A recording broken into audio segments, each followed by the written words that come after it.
Kasama po natin sa linya, no? Tama, nandyan na po ang Executive Director ng Cybercrime Investigation and Coordinating Center. Ukol pa rin po dito sa nangyaring unauthorized fund transfers sa mga users po ng GCash. Kasama po natin si Director Alexander Ramos. Magandang umaga, sir. Hi, good morning po. Magandang umaga, sir. Diretso po tayo agad dito. Base po sa inyong inisyal na investigasyon, ano pong lumalabas dito sa nangyaring unauthorized fund transfer? Ito po ba ay kagaya ng sinasabi ng GCash na may glitch o nagkaroon po talaga ng breach? Yun ang aming problema. Hindi namin ma-reconcile ang press release nila sa mga detalye na nakalap namin, no? Kasi apparently, nung unang pumutok yan ng weekend, nakaabang kami. Yung mga nag-report, there are only 21 people who reported. Out of the 21, 4 lang ang nagbigay ng detalye. Pero yung mga detalye nila, yan ngayon ang mga pinag-aaralan natin kasi may mga numero doon na destination number. Itinutugma namin o kino-compare namin doon sa mga nilabas na numero ni Pokwang nung mag-vlog siya. So, may nakitaan kami na may kaparehang numero. So, ano ba ito? Bakit may similarity, di ba? Pangalawa, we've been reaching out to Pokwang to no avail, no? Lahat ng channels, inano na namin, paano ba siya makontak? Kasi, ano ba ang ginawa niya bago siya na biktima? Na-hijack ba ang account niya o totoong merong breach ang sistema ng GCash? Yun ho, ang hinahanapan namin ng kasagutan hanggang ngayon dahil ang nakukuha lang namin sa GCash, press release Hindi mo naman pwede imbestigahan ng press release. So, ibig sabihin hanggang ngayon po, wala pa rin mga information na ibinibigay din po sa inyo ang GCash aside dun po sa inilabas nila na press statement? Yes, wala po, wala. We've been up buong weekend, Sabado, Linggo. Alam po yan ng mga opisyal ng GCash at ng mga telcos, ng Globe. Hanggang madaling araw kami nag-aantay at nagko-coordinate kung ano ang mga detalye. Wala po kami natatanggap maski isa. Direktor, pagka ganyan na hindi nakikipag-coordinate po itong GCash sa investigasyon po na ginagawa ninyo, anong next step na gagawin po ng CIIC?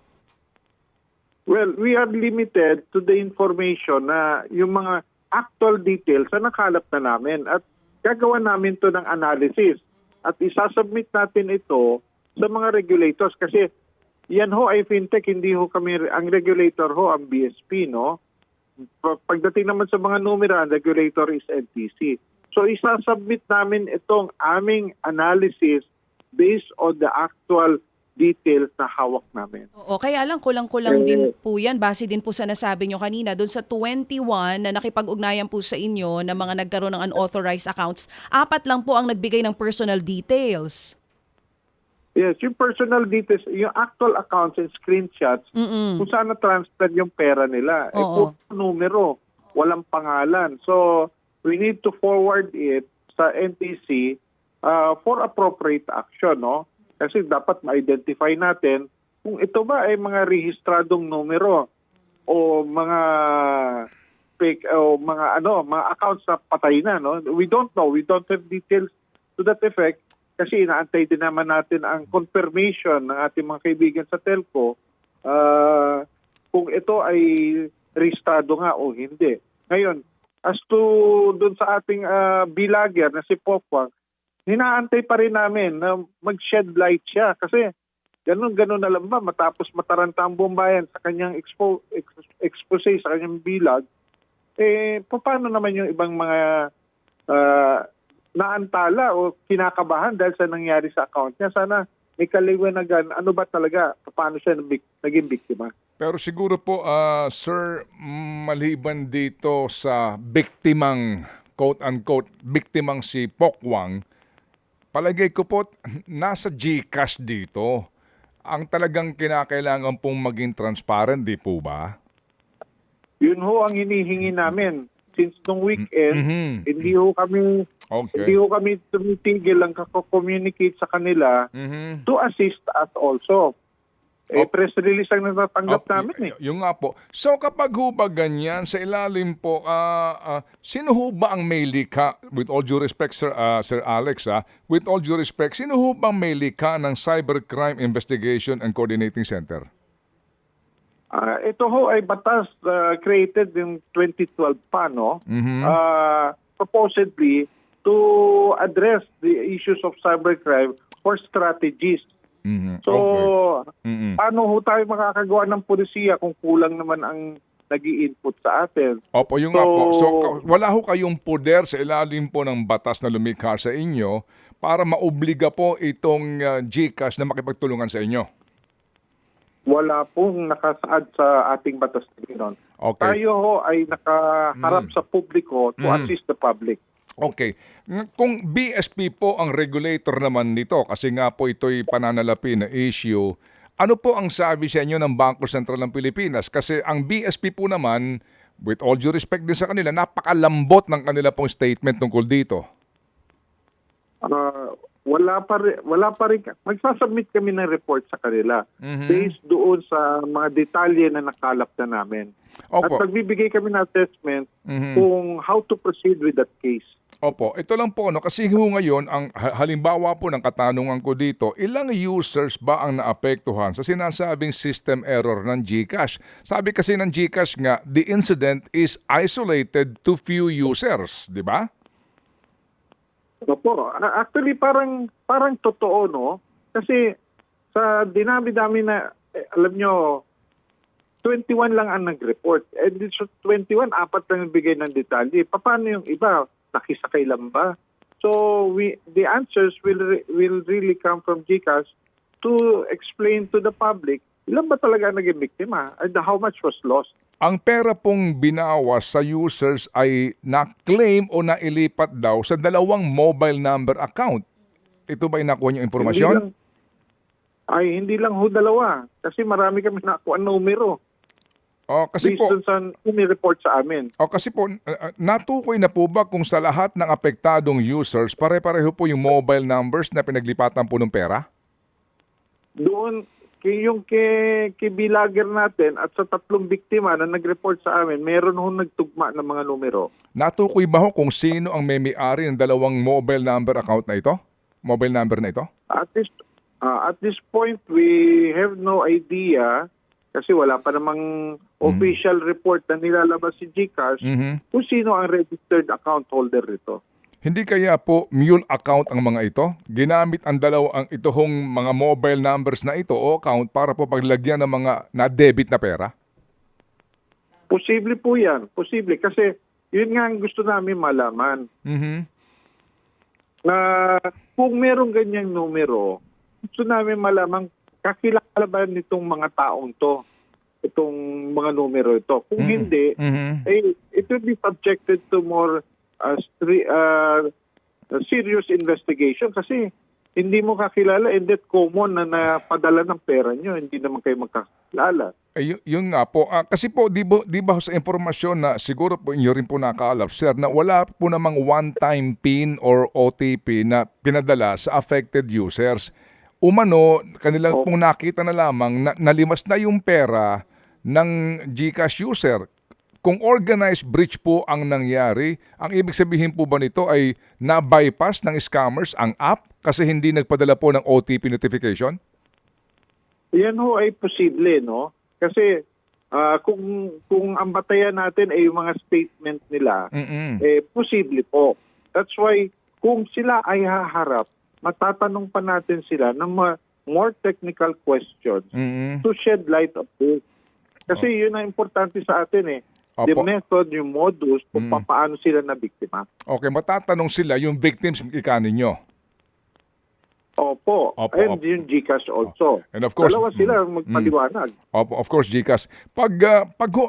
Theoretically, kapag po organized breach, paano kaya napipili yung GCash accounts na kukuhanan po ng pera? What do you think? Doon sa early warnings namin, no, na magkakaroon ng increase of incidents ng attack sa mga e-wallet. Kami nagbigay ng warning niya, no? Kaya kami nakaroon sa address. marami hong technique para mang-hijack ng account. Mhm. Ito through phishing. Phishing is one of the most common method Opo. para ma-hijack ang account. Mhm. At kukunin nila ang detalye ng isang user. Organized po yan, hindi ho yan mano-mano na individual lang. Mhm. Ito ho ay may operasyon. So, ibig sabihin ho kaya, ito lang po, again, theoretical, kapag ho nakita nila, kumbaga ito pong may gawa nito, kung organized breach ito, parang nakita nila, nabasa nila na yung ano lang pong mga accounts ang ang active at may malaking laman na pera? Pwede po, kasi meron kaming summary nung mga, kung sino yung mga naging biktima. Karamihan, puro mga highly active accounts based sa description nung mga nag-report. Okay, sige. So sir, sa ganito po, no, na kayo ho, sa akin lang po, Sir Alex, parang nakakalungkot ba na ang CICC kinakailangan pang manawagan mismo sa GCash na makipagtulungan sa mga biktima po nito siguro kasi nga victim sila, baka may kanya-kanyang dahilan po no kung bakit ayaw pa lumantad. Pero kayo po sa CICC, ano pa magagawa nyo para maobliga itong GCash na makipagtulungan sa inyo? Ay dediretso na ho namin ang official report sa mga regulators para doon na sila mag-explika. Kasi yun ang aming limitation, no? Marami hong klaseng cybercrime, hindi namin pwede ubusin ng oras sa mga ganyan na ayaw mag-cooperate. Okay, pero in case din po, sir, ano po, kung sakali po talaga matutukoy niyo po dito, no?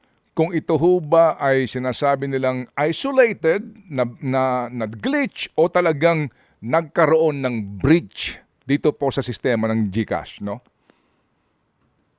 Whether isolated o malakihan, what we see at this point are signatures that it is organized. It is an organized attack. Organized breach. Yes. Opo. Opo.